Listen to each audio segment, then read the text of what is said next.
to fix oops something went wrong error on X. Hello everyone, I'm here to guide you how you can fix oops something went wrong error on X. So for that you have to follow this step. So on your iPhone and on your Android device the process are same, but you have to follow this step.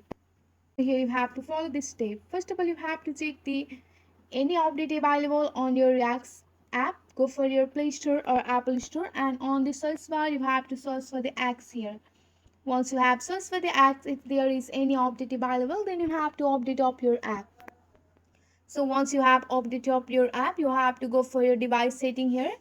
So once you are on your device setting, you have to scroll down and go for the apps or app management and go for the manage app here. So here you have to search for your app. So here you can see your X app. So here you have to go for the clear all data and cache from your X app. So if this also doesn't solve your problem, then you have to uninstall this app and reinstall this on your device, and you have to restart your phone. So this will fix your oops something went wrong either on your X or Twitter on your device. That's it for today. If you like this video, please hit that like button and subscribe for more. I will see you in the next one. Thank you.